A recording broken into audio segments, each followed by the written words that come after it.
All right, Cathy's, we are back with another episode of Group Chat. #1 podcast in the world. I know other people are stealing that shit, but I started it. We know them.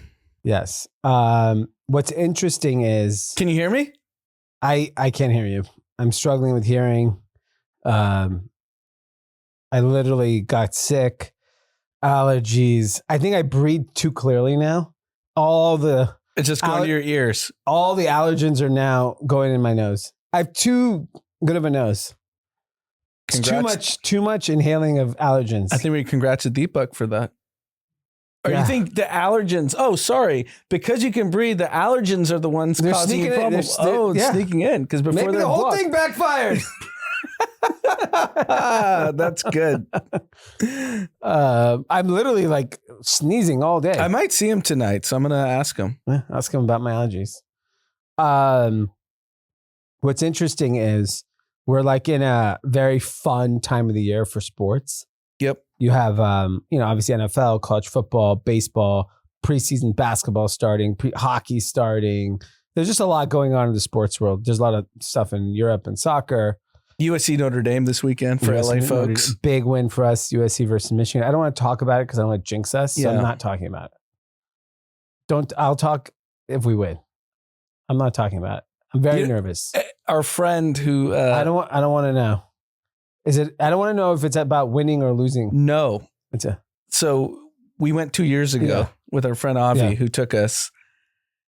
He wants to go, but he thinks it's bad juju. I agree. I don't want him to go. I think he's going to get us a loss. I think no one should go. Yeah, he's like, I don't feel good about it. Yeah, don't go. And he wanted to get the same group together. Yeah. It would have been fun, but I can't go there and lose again. No. I can't. I'm not good at a road loss. Home, I get to go home at least. But there's a recurring theme that I'm seeing every single day in all the sports I'm watching. What's that? The young man's name, Jesus Christ. He's not young. He was. At some point. But, the thing is, I know in our chats, we keep posting all the players. That's been going on forever. I know. But the general public, yes, I agree, is different. I'll tell you why. They've always said it. It's getting amplified now. And this is... so can you explain what's going on? Because I don't think we did a good job. It comes down to when I said in my prediction, I don't know if it was last year or the year before. I forgot. I think it was this year. Yeah. I said Jesus Christ is back. And, we joke about JC. JC is #1. It's because this is a function of so many people, particularly young men, post-COVID, were lost. They were really lost because COVID really crushed everyone's spirit. And you were in the dark webs of the internet. You lost community. You lost if you're a student, you weren't hanging out with your friends. And there's so many paths people went. Some people went fucking crazy, alt-right, Antifa, got radicalized, and we're seeing this in a lot of these shootings. Some people found God. Yeah. And that is what's interesting about what's happening in sports. It's becoming cool again. There was a time not too long ago where religion was not taken seriously anymore. And I feel like now it's just think about it. Just think about it from this perspective between Christianity, Judaism, Islam, these all are thriving. And Hinduism is billion plus. Yeah. And so it is now living in America, you see those three religions in front of your face all the time now, especially if you live in LA and New York, where it's a very diverse audience. And so what's interesting is a lot of stats got released today about particularly what's going on in some of these momentum in the religion category. And the biggest, the numbers were actually quite shocking on the pace at which I think 41% increase in Bible sales. 42, yeah. 42%. There was a huge increase in, what else was there? App downloads, 79%. Christian music streaming up 50%. Even in my Spotify, in like the channels that I'll listen to, Jesus is sneaking in. Yeah. No, I see him. He's popping up. I don't think it's surprising at all, because if you think about anyone that was 17 to 20 during 2020, when COVID lockdowns happened, you couldn't go to school, you couldn't do all these different things, you can't hang out with your friends. You went through a pretty dark place, I would imagine. We were old enough to be able to handle it. Yeah. Our problem was managing kids, which is very different. But as adults, we were able to navigate the situation and figure out how to make things as normal as possible. But those kids couldn't, because they're already kind of like too old to be relying on their parents, because they already don't want to listen to their parents. Mm-hmm. So now they're trying to figure out real life. And you got to imagine there was a lot of dark days with that cohort. Yeah. Right. And now they're 25, 26, 27 in the workforce, in the NFL, in the NBA, in all these different leagues. And they had to find, like, look, I'm not religious I mean, you know me, I'm not a very religious person, but even in like my dark days dealing with Mav, I'd consider it. Yeah. Yeah. God's there. Yeah. And I think that's the thing that I'm actually very excited that religion is back in this country. Yeah. Mainly because I think it's a net positive. Obviously, people like to, anything that's good obviously has its issues, and there's issues with being ultra religious and some of the stuff that's happened. But like, I do think it's net positive. I think specifically there's a loneliness problem in this country and in the world generally. And religion is the best place to find community, because genuinely most people are well-intentioned. So, and I also think the benefit of religion, because our daughter goes to a Presbyterian school. Yeah. JC. Yeah. JC. Chapel twice a week. Yeah. We go every Tuesday, Friday. And I will say it creates discipline. Yeah. Regardless of what your view on which religion you want to worship and what God you want to worship, religion across all boards actually creates discipline. Yep. Creates what is good integrity. Yep. How do you be a good person? Yep. And those are all good values. And I think I agree. And I think a lot, I know people that aren't even Catholic that want to send their kids to Catholic elementary school. Yeah. Because like, I want that discipline. What's interesting is when we were touring schools for our oldest, we checked out a local school that's a religious Catholic school, and we went to the mass that they have. And, it's LA, so it's progressive.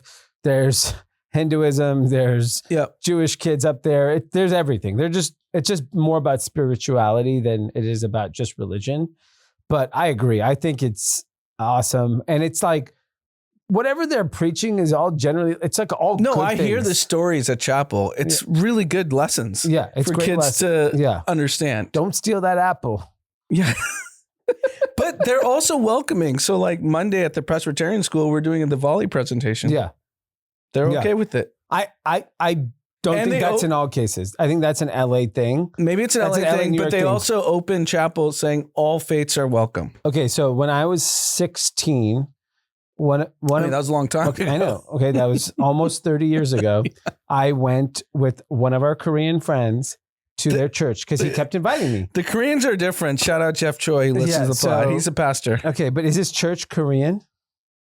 I want to ask Jeff Choi this. I'm going to tell the story. This is in Granada Hills. He's in a very conservative sect of Christianity. Okay. So this kid was Protestant.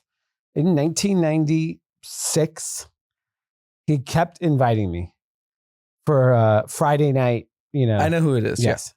I go. Pastor comes and he goes, what's your name? Whatever. And I go, I'm friends with so-and-so. Okay, great. Do you believe in God? And I go, yeah.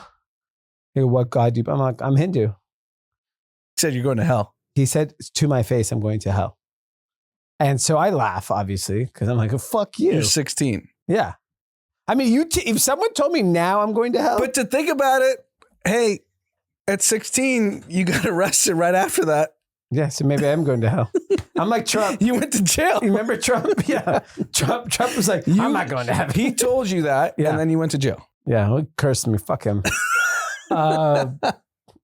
But he says that. I laugh.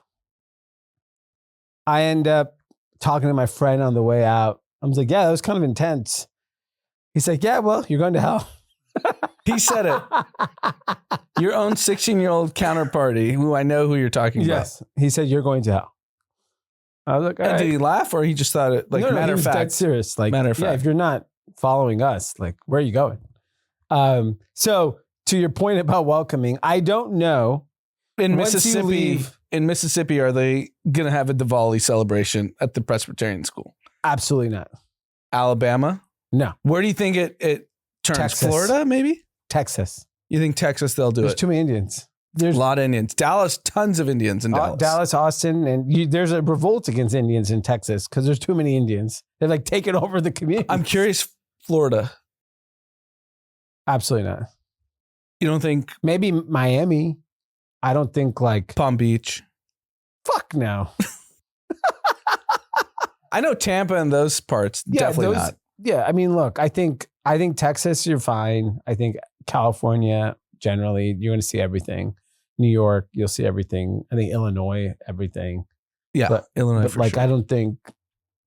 Yeah, I have no idea. But I'm curious if a 16-year-old Hindu boy walks into Sunday school or whatever, Friday night. It was like youth night, I think, at his church. And someone comes from outside, are they just straight out telling, yo, bro, you know, you're welcome to hang out here, but you're going straight to hell. But do they give you the out, like convert and you don't go to hell? Basically he did. He was trying to sell me on the dream. I was like, hey, what do you got? What's the package here? What do we get? We get some merch, proof? You get something like, you know, sell me. Don't just tell me I'm going to, like, telling me I'm going to hell is not a selling point for me. No, it's leading with negativity. I like heat. But I think you burn to eternity. What? I think that's the I'd point of hell. I'd rather be hot than cold. I don't know what the temperature's like up there. Down there is hot. You're not going to be on a beach. I'm more of a Cabo guy than an Aspen guy. The whole point of hell is that burning sensation is eternity. So you have that burning. You're constantly burning. Yeah, you're constantly burning. You don't just die? No. Oh. Just burn for the rest of your existence. That's tough. Imagine this building burns down and you just have to stay in the fire for eternity. But you're alive. Yes. Fuck! That's horrible. That's Who hell. wishes that on people? Who wishes that on a 16-year-old? Boy did. Yes. Yeah. That is horrific. That's what the dream they're selling? Yeah. I guess. I mean, yeah, if you're like 12 and you told someone, like, yeah, I don't want to do that. Why would you? Yeah. Who wants to burn for the rest of... Yeah, they got to start younger if you want to convert kids. 16 was still too late. 16 is too late to convert. I think the only time people are converting, like call it as an adult, is because for a significant other. Yeah. Like if you're married. I know plenty of people have converted even in their 30s. But for the purposes of marriage. Yeah. For marriage, I get. I don't know if people are converting at 40 years old to a brand new religion. Like you were a Christian and now you're becoming Hindu. Like, I don't know if that's happening. If the spouse demands it. Without spouse. Oh, no. That's not happening. Less than 1%. Yeah. I would say 1% of that. 0.10. But I want to know from Jeff Choi, are you just telling people they're burning in hell?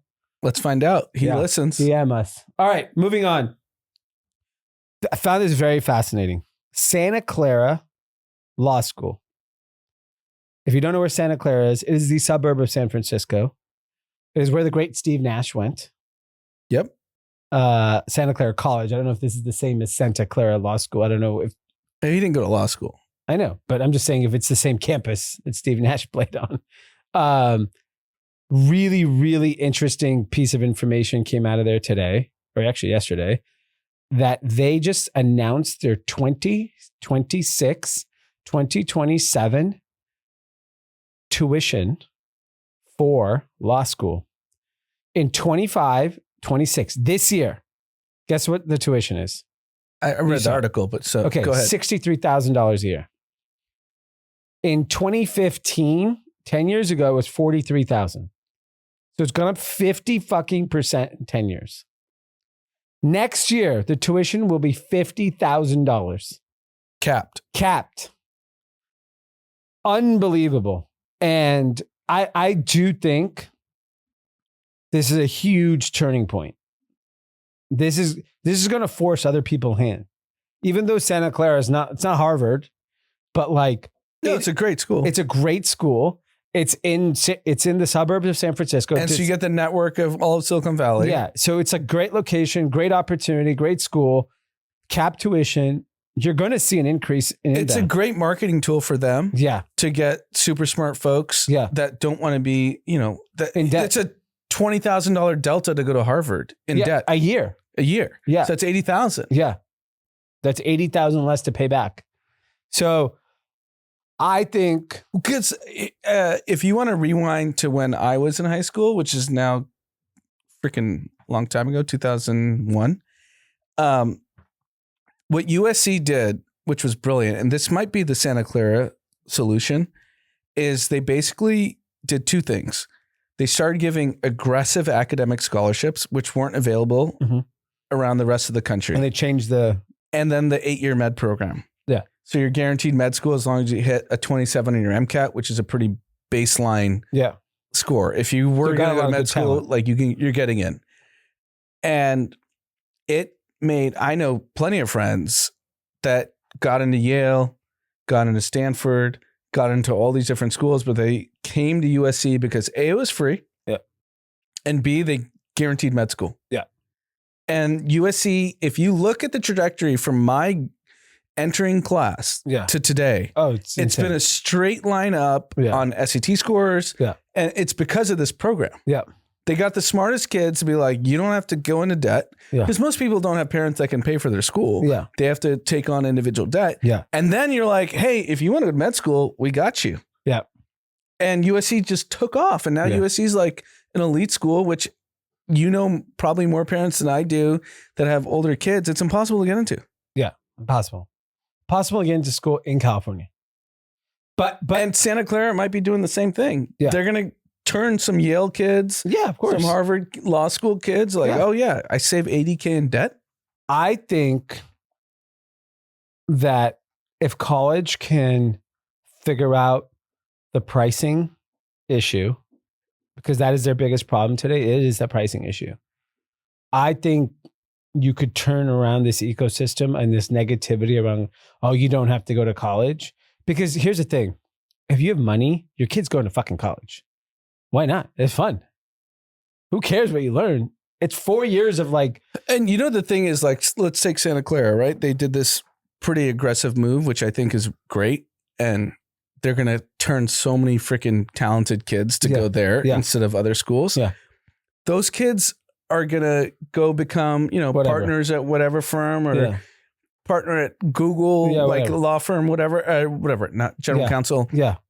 And they're going to donate back. Yeah. And then you start creating. You don't have to take it from the students. There's so many ways. Did you see this? Like, this is kind of off topic, but not, because Stanford, there's a guy he played in the 60s at Stanford University football.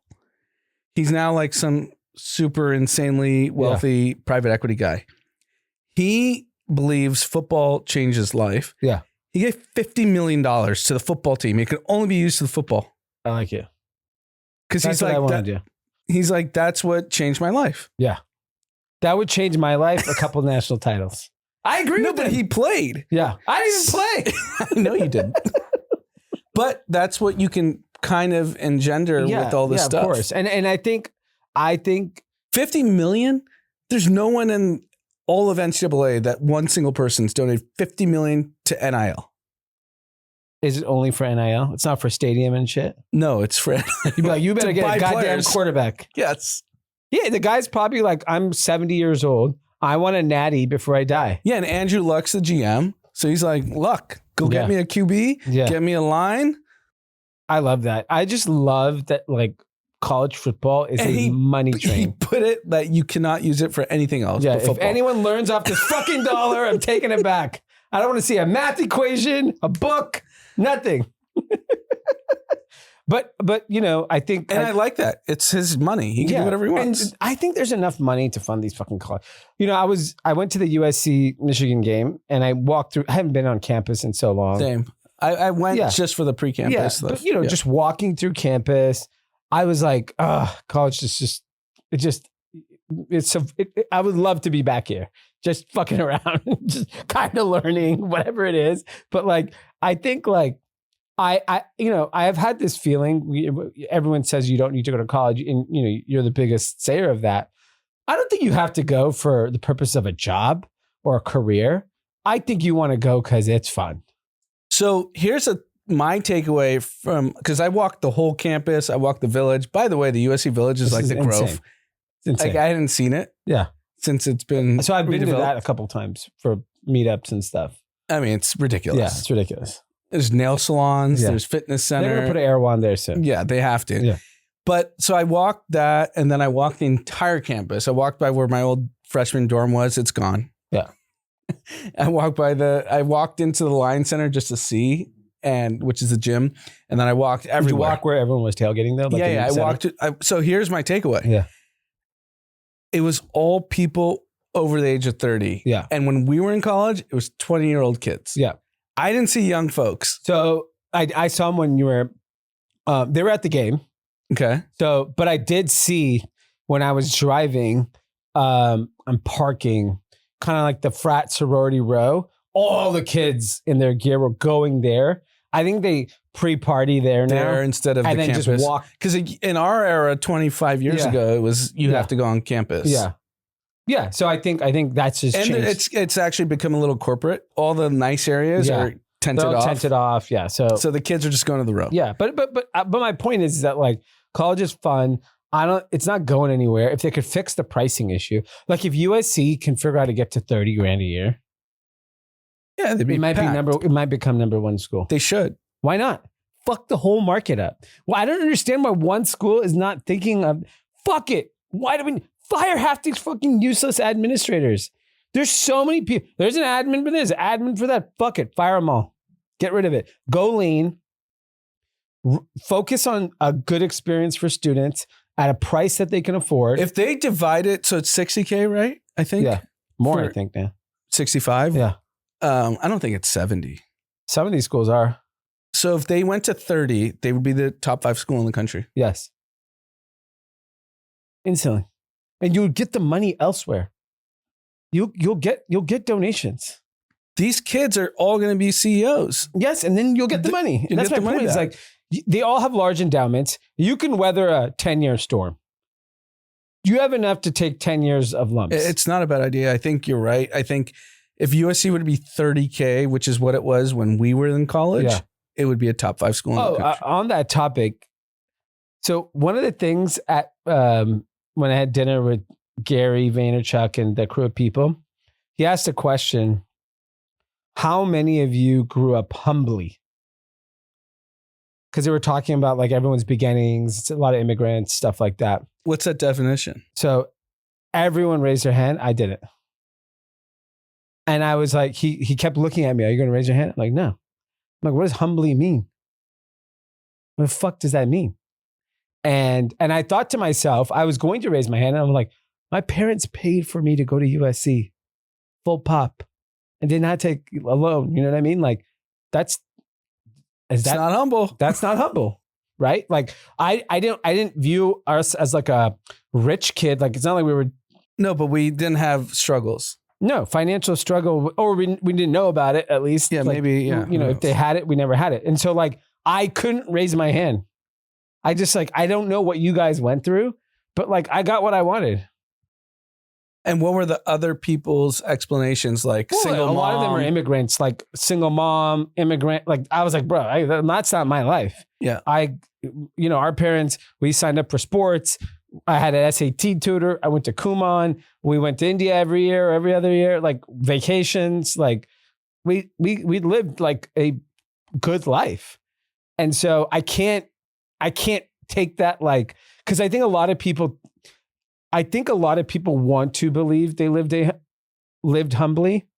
And I think humble to me is more of like who you are as a person, whereas like how you interact and how you act. And if you grew up humbly, is that saying did you grow up poor or did you grow up like being humble? Right? There's two different definitions. I mean, we have so many successful friends that actually grew up humbly.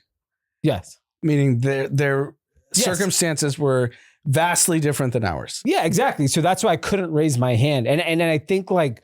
But I do think. But I think people want to feel like they are humbly. Yeah. Like rich. there's a song, old Kevin Gates song that's gone viral on TikTok, and it goes like, "I grew up in the ghetto, whatever, like flipping birds, whatever it is," and it's a bunch of rich kids doing the video as a joke.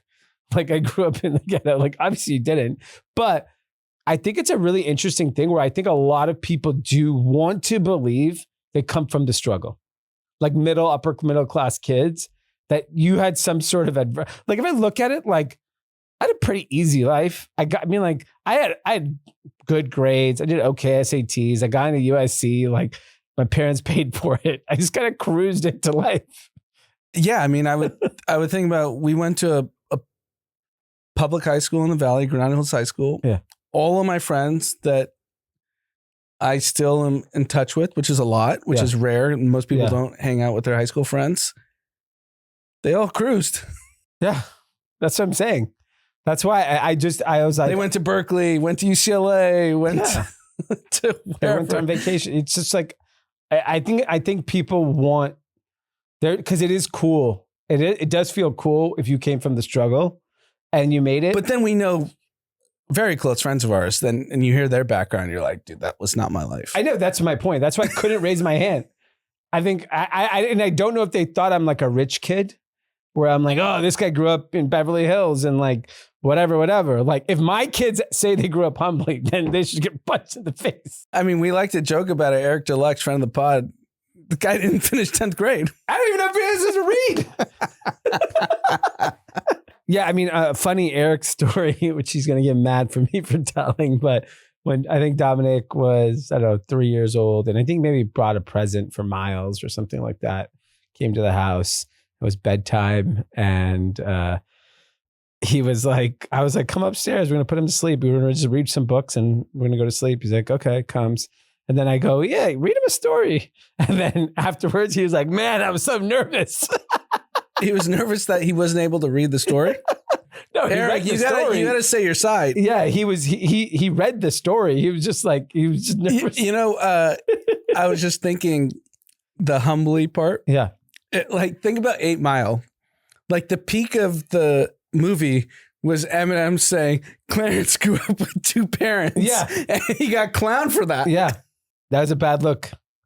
That's what I'm saying. Like it was a really interesting thing because I forgot. I think I told. But it made Eminem look so cool that he had to grow up in a trailer. That's my point, is that I think if you just think about, and I'm not saying all the people in that room didn't grow up humbly, but I do question that, like, everyone kind of as an adult kind of want to, I don't know why, if you grew up with resources and have money and lived an incredible life, you shouldn't brag about it. I get it. But if someone asked you, like, oh, what was your childhood like? I had everything. Like, I feel like I don't hear that. And I know a lot of people that have, I actually know an obscene amount of people that had more than everything you could ever imagine as a child. And so, but I think it's just not like socially acceptable maybe to say like, yeah, I had the best of everything. I went to the best school. Well, I don't think people want to hear that either. So maybe that's why they don't share it. But you shouldn't claim that you had a situation which was really I guess against it's the like wall. Yeah, I mean, I guess if you ask someone where do they go to college and say Boston. Yeah, I hate that person. Yeah, I hate that person. Or Philly. Or up north. Yeah, up north is a big one. But yeah, I mean, I think if you say you went to school in Boston, just say you went to fucking Harvard. Yeah, I wonder why it's like they're embarrassed. No, I think it's the flex. Yeah, they want to be like, oh, where'd you go? Yeah. Oh, Harvard. Yeah, go fuck yourself. What's the flex? The flex, you should say it. The flex is like, I don't need to say. I don't need to say. You're going to figure it out. I like that. That's hot. That is good.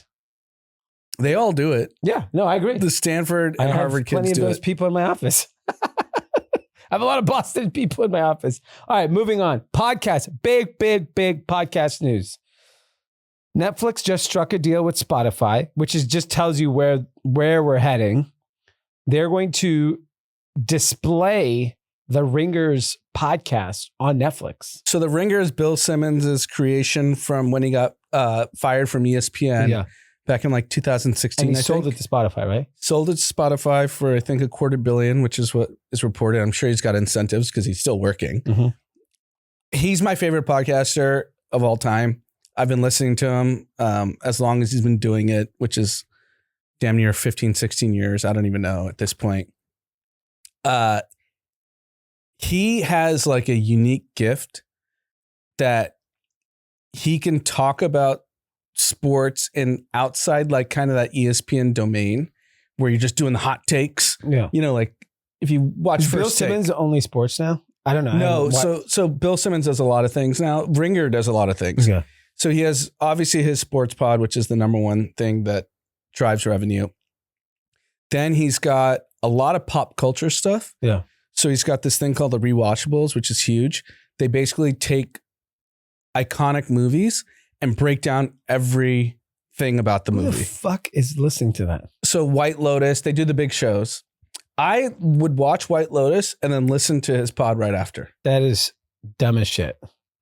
And it's popular. What is it? What are they talking about? They break down all the things that you probably wouldn't have noticed. Who cares? I care. I get it for like sports, like, you know. Well, if you're not into sports, you're into, cinema and TV. It's the same. I think what he figured out was the same way. Okay, so but I think the bigger news is that it's going on Netflix. It's going on Netflix, so we have no idea what the agreement is, but he teased it on his pod that he released yesterday that they're going to up the production. I think 16 of the Ringer pods are going on Netflix. Wow, so it's huge. So 16 pods, he said, we're upping the production. They're going to make it like TV, basically. Their Ringer fantasy football show, like the gambling show. Make it basically look like it's ESPN. like ESPN. Yeah. Well, this Netflix is betting on sports, meaning, like Todd McShay, who's the college football guy. He's on the Ringer. Yeah. He's doing a show. It's ESPN. I heard a very hot take on the games that are coming next year to Netflix. Big. Oh, live rights. Yeah. Do they already have the deals done, or they're about to? They're in negotiation. I heard a big one. Give me a league. You don't have to tell me a team. Just give me a league. Can't say. I'll tell you off air. I don't want to put sensitive information. But yeah, they're going after sports. I mean, this is a big one. He's basically, this is the big FU for him. Like, look, Bill Simmons is rich as shit. Yeah. And he's just like, okay, I know how to make a better ESPN. Yeah. By the way, real quickly, moving topics, but staying in sports real quickly. I got news for you. You're not going to like it. What's that? Big Noon Kickoff is better than Pat McAfee Game Day. Ratings? No, it's just better show. Oh, no. I mean, I love Matt Leinart. He's our friend. But Dave Portnoy is fucking crying hilarious. I mean, he's just being Dave. So he did something. This is funny. So he goes, I guess Illinois, Ohio State was last week, maybe? Yeah, they played. He's wearing Illinois hat, Illinois jacket. He goes 3 ways to beat Ohio State. First one, he writes in chicken scratch writing, don't be a coward. Spells coward wrong. Just the funniest thing. 2, wear maize and blue. Basically be Michigan. Number 3, I forgot what it was. It was like so disrespectful and like everyone's screaming, yelling, booing. It's just fucking circus with him on that show. And it is hilarious. Do you watch 2 things on the game day, which is why I think the Pat McAfee, I'll tell you, the field goal kick is incredible. I just watch the clips. And then the pick. That's it though. That's my point. The pick where he's doing you have to watch it. Yeah, that part is the best where he actually gives He's trying to be Lee Corso, generation 2. Yes. And Lee Corso granted him, you be the funny guy. Yeah. So I think he does that part really, really well. The actual, like, if you just watched. He's actually really well researched. I know Pat Mack gets this goofball. No, yeah. I'm just saying, I think Portnoy is not doing any research. It's all his heart, his opinion. He doesn't even fucking care. He's just funny. He is funny. He's so funny. It's not an accident he's so successful. Yeah. It is. And he's got a great eye for talent. I mean, you think about the people that have come through his. Pat Mack came through him. Yeah, everyone did. Color Daddy. Yeah. So many people. But you got to watch. It's so funny. Crying. I go back and forth. Yeah. The problem with the two shows, they both time commercials the same time. The same. Because once one goes to commercial, I go to the other, and I'm like, God damn it. On YouTube TV, you can do split screen. So I have both on. Yeah. Amazing. All right. Big news. Some OpenAI numbers actually came out. Yep. Kind of shocking at some of the statistics that were shared. I think the biggest thing that I was shocked at, they have 800 million users. Yeah. Only 5% are paying. I saw that. So it's 40 million people are paying, which are generating $13 billion of ARR. Some of the 70% of the revenue come from subscriptions that, corporate subscriptions. That's like you. Yeah.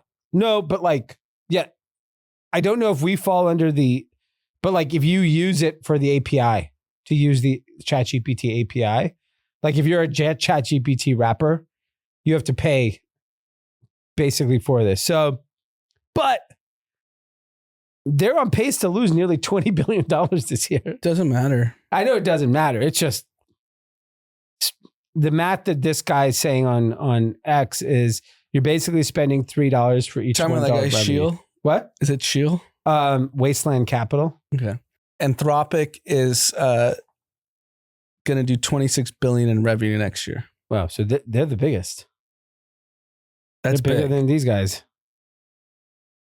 That's insane. Who is Anthropic's customers? All corporate? Must be. I don't even know what Anthropic does. Same shit. Yeah. It's big. That's real revenue. That's fuck you revenue. 26 billion is no joke. Yeah. Wow. Yeah. And you're seeing a lot of these. It has to be B2B because I don't know anyone that uses Anthropic. Yeah, it's got to be. It must be corporate people paying for it. I want to share a story. So one of my best friends who you know really well, he's not technical. Yeah. So I'll put that out front, but very smart. Yeah. He started messing around with the AI agents and he's bored and he built an AI agent and he tried to explain me the whole thing and I didn't get it. Okay. But anyways, his end product was option trading analysis. Okay. So he's long two companies that he thinks he's like, if you're really bullish on a company, my agent can spit out what options you should be doing. Okay. And so he put a decent amount of money. So the first 80% of the money, he 2x'd. Wow. In less than a few months. But he kept iterating on his AI agent. Yep. And the last 20%, he 4x'd. Wow. Just option trading. It gives you the options you're supposed to buy. And he's not an options trader. He's not technical. He's just very smart and was bullish on two companies. Wow. And he's like, it's ridiculous. Yeah. You're talking in a span of 3 or 4 months. It's insane. And then I asked our hedge fund friend, which we always reference, I was like, you use an AI agent? He goes, oh, we have a whole team doing it. Oh, those people. That's all I have. He goes, they just give it to us and then we decide what to do with it. Unbelievable. Yeah, I mean, look. Retail Joe's fucked. No, I actually think, no, why? Your friend technically is Retail Joe. He is, but he's so much more qualified than Retail Joe. Why? That he's going to really, there was a lot of data. I asked him to send it to me, the software. He's like, I can't. He goes, I've obviously sent it to you, but he's like, it's like DOS. It's just on my computer. Yeah. So once it gets to software stage where he can just share it. Yep. I think, My view is I actually think, and what's interesting is there was a guest on CNBC, forgot who it was, someone big, and basically was referencing that everyone always used to clown retail traders. And, you know, I used to have my retail Joe voice about a schmuck that just basically, you know, got taken to the cleaners trying to ride the trade. Last week on the dip, the number one buyers of the stock was retail traders, not hedge funds. If you look at hedge fund performances for the first 9 months of the year, dog shit performance on a fucking record market. What's happened is that retail trade in aggregate is so much money. Yeah, I now. saw a stat. It's like 150% up year over year retail. Retail's back. Not only is retail back with tools like all the leverage tools of Robinhood and Coinbase and all these people, they're letting people. But you can also ChatGPT, Anthropic, all these things and get smarter. Get smarter. And I think like the retail market is, think about it like this. On Friday, everyone was like, oh, the shorts, hedge funds, so smart. If you bought on Friday, you fucking cleaned house. Yeah. The market's almost at an all-time. I think it hit an all-time high at one point today. It's like retail trader has come in and said, no, we're running the show now. And I don't know if the fact that every dip is getting bought is kind of crazy. Yeah. No matter what, the dip gets bought. Yeah, I don't think there's any doubt the market's just going to keep going up. Maybe it goes down 5% one day. Yeah, it'll be like fluctuations, but if you look at if you zoom out, it's up. Yeah, it's still going up. I'm just shocked at like that's my point. Even with crypto, like as long as you're not levered, just relax and watch it. Yeah, and if you're levered, even in the stock market, you can get smoked. Oh yeah, trading options is unfortunately a dangerous game, and that's what most people are doing right now, unfortunately. So like. But the volume of the stock market on a daily basis is just... There's a crypto mining company that a few friends of mine bought pretty heavily into. It's called Iron. Ticker IREN. Yeah, I see a lot of people pushing it. Up 13x since April. Crazy. It's October. Yeah. It's not even a full year. Yeah. I get it. I see it. You see it everywhere. These things are happening at a speed that we've never seen before. And I think... But they also correct at a speed that we haven't seen before. Yeah. That's where you got to be careful. But yeah, I mean, the last thing on ChatGPT, you know, they're focused on AGI, all this stuff, but instead they are releasing ChatGPT erotica. Oh, porn. Full on porn. Images or? It's unclear. Or is it like a phone sex? Like, yeah, I think it's like a text sex type situation. Insane. They had the opportunity to take a stand and just start cleaning up the next version of the internet. Yeah, they could. For what? For what? $10 billion? $5 billion? They have unlimited access to capital, so they could do it all. I mean, I don't know. Does MBS, who's going to write a check into this, want this on its fucking ChatGPT? Well, they say Middle East is the highest consumers of porn. But yeah, but it's like through VPNs. It's not like it's, you know, you can't just go and log in. Like India porn's through the roof. I'm sure it's crazy. And I don't think it's accessible there either. It's all VPNs. They're figuring it out. Yeah. But I'm just like, I just do not understand. Like, I don't like this for the same reason why I'm very against legalized gambling. Weren't you the one that told me you watched Indian comics from India in India with our mom and it was all just dirty jokes? Oh, it was just crazy shit coming out of people's mouths. Not like an Andrew Schultz, who's pretty measured. No. Andrew Schultz looks like a G-rated comic. Yeah, not even close. Yeah, filthy, disgusting. All right. So that was it. But I'm disappointed in ChatGPT. I felt like they could have taken a stand there and not gone down this path. There's so many other people. Like, be the brand, focus, keep it clean. Kids are on this shit. He goes, it's only for adults. I mean, like, you don't think kids will figure out how to fucking pose as an adult, scan their fucking dad's ID? I had this conversation at lunch yesterday. Like, how dangerous AOL chat rooms were when we were like 15. Yeah. It was ridiculous. Yeah. It's all child predators. Yeah. Yeah. Winners, losers, content. My winner of the week is K-pop Demon Hunters. Oh, you finally got hooked on that? No, my daughter's obsessed with it. Yeah. And I didn't really pay attention to it, but then I realized she knew all the lyrics. Yeah. I was like, what's going on Everyone's here? talking about it. And it was the number one show on Netflix. The girls, there's 3 girls.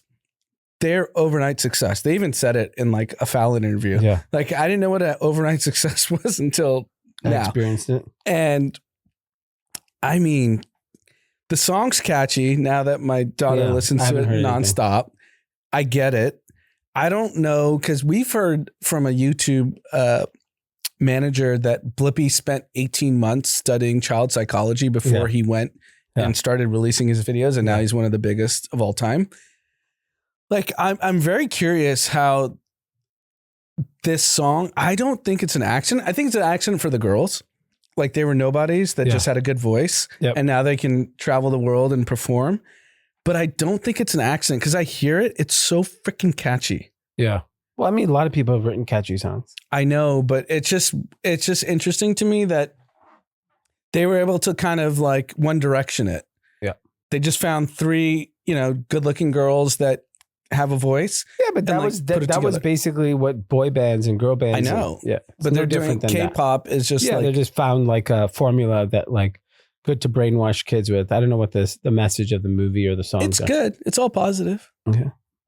I'm very impressed because I hear it freaking 20 hours a day at our house. Yeah. I mean, I know it's like, I think it's going to be the big Halloween costume for this year from what I've heard from a lot of parents that.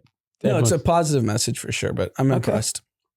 My winner of the week is, we talked a lot about sports today. I am, after I went to one USC game last year, and it was like a night game, Friday night. We were like 4 losses in. Didn't have the energy.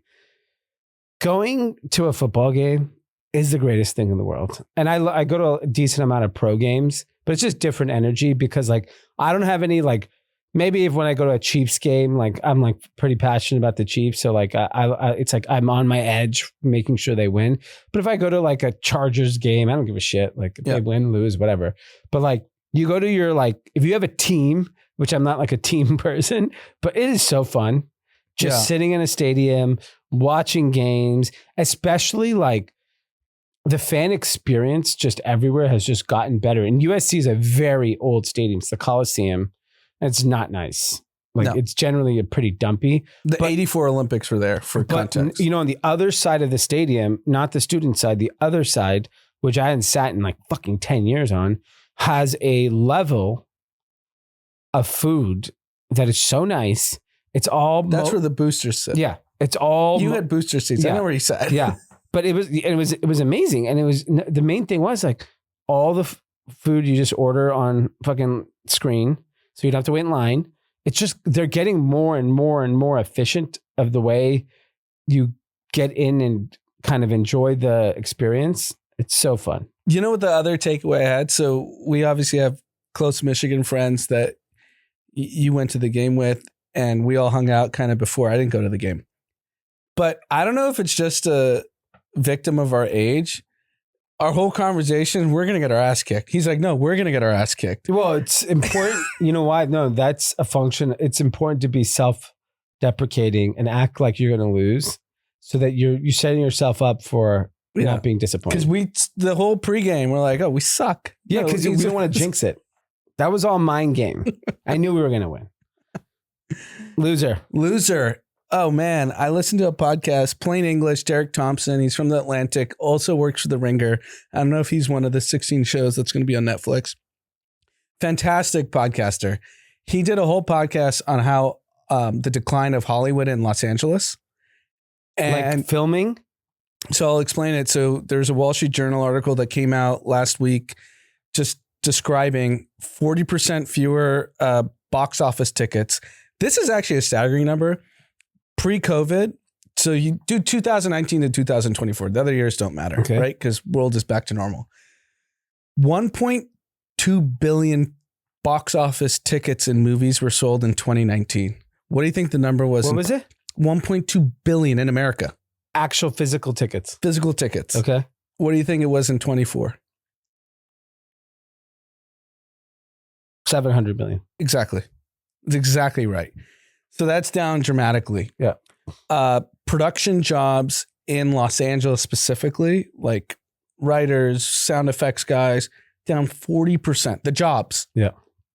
And there's this like existential crisis going on with Hollywood within Los Angeles. Yeah. That the But it's whole gonna shift economy, Yeah. the whole economy is falling apart. Yeah. And there's 40% fewer shows being produced year over year. Yep.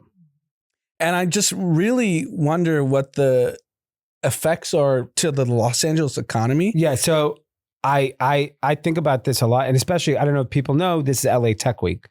So there's a lot of events, there's a lot of things, and I haven't had time to go to anything, but last night our bank did something. So like I wanted to go support them. So I went, and I went by myself. I didn't know anyone. So I was just talking to fucking random people. I'm not optimistic on Hollywood.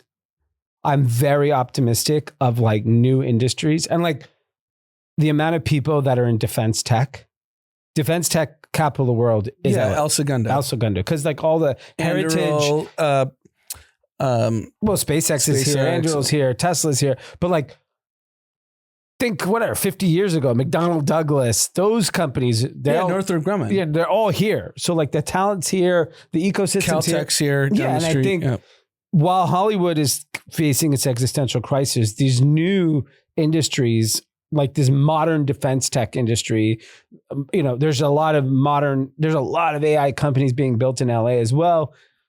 So I think it's too desirable a place to live. It will change who lives here though. Like it will get, the creatives will have to unfortunately move out. So there's a few bullet points that I thought were fascinating because I'm obviously not in Hollywood, so I don't think about it. Yeah. One of the reasons box office is down so big, like just from an aggregate number, that China, Japan have gotten better at making movies for their own audience.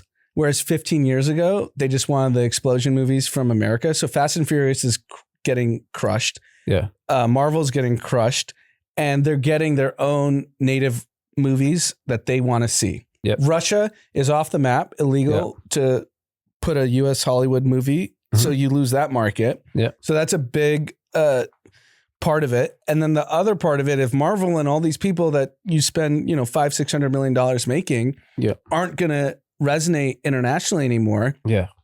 Then you're going to the Sinners of the world. Sinners crushed. Yeah. But that's like a freaking one movie unicorn. Yeah.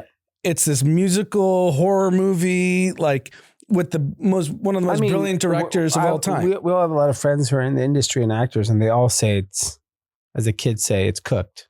Hollywood's cooked. And so the only silver lining I heard from the pod was that with all these AI tools, a lot of jobs are gone. Yeah. Like trailers, all that shit's editing, gone. All that's gone. But it gives the ability for a young creative person to go raise $1 million, $2 million from family and friends and put out something. You put on YouTube, maybe you get some traction, and then you get. Yeah, but you don't have to be in LA for that. No, that's the point. If you think about like LA is a birth around Hollywood, because what would have been a $40 million movie, you could probably make for 1 to 2. Yeah, yeah. I don't know. I mean, the whole economy of LA, restaurants, lunches, power lunches, that's Hollywood. I don't think defense tech eat lunch. I don't think they eat Doritos. I don't think Palmer Lucky's going to Beverly Hills Hotel. No. Fuck no. I think he lives around there though. Maybe, but he's not going there. No. They won't even let him in with his hair. Yeah. And shorts. That's fascinating. So my loser is I have a problem officially with DJT and its tariffs. Okay. What he said Friday was insane, which he kind basically, back, I know it was a misunderstanding, but it was like 100% tariffs. Now that you hear like how, when he first said all the tariff shit, no one really took it seriously. So like the business world didn't, some people made changes, some people didn't. But now everyone's like, I got an email today with the new 100% tariff. I'm like, it's not real. And then someone's like, it could be. And then what are you going to do? I'm like, fuck, if that's real, that is bad. And so I'm very, I want to know how hard this guy's going to push the tariffs. Like, is it like no holding back? I have to win this war. So I will risk cost of consumer goods to get leverage over China. Like it's like, I'm surprised, honestly. I know they keep delaying it, the actual policy, but it's still inflated. Yeah. And I think November 1st is the date for the 100%. 100%. Which would be catastrophic. That means if you have goods on a boat right now, which a lot of fucking people do. Yeah, it's holidays. Yeah. Most of these goods, a lot of goods are already here, right? Like big companies, Walmart, shit like that. Those goods got here in September. They're fine.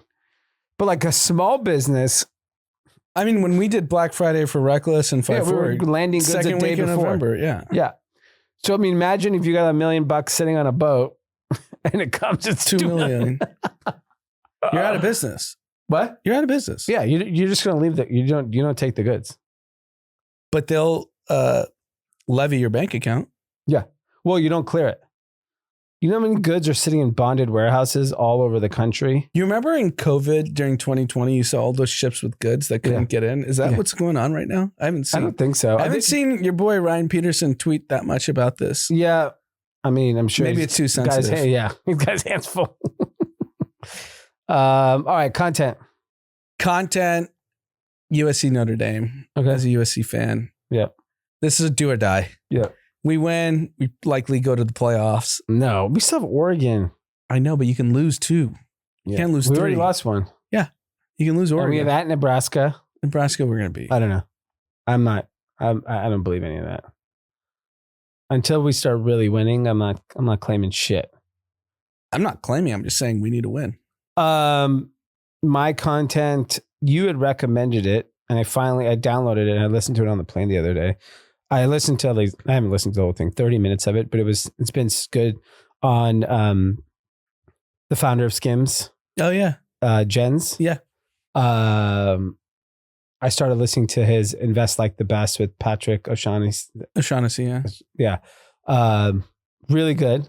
So far, very interesting. But I don't even think he had gotten talking about Skims yet. He was really talking about but his background's fascinating. Yeah, just he didn't come from goods. Yeah, but it's more. Yeah, I think it was more interesting, like the way he thinks. I think if you're a creative, it's really worth listening to because like his thought process and how he thinks about, how his compares. He did a whole little comparison to Kim Kardashian to Michael Jordan, and it made total sense of like how he was thinking about it.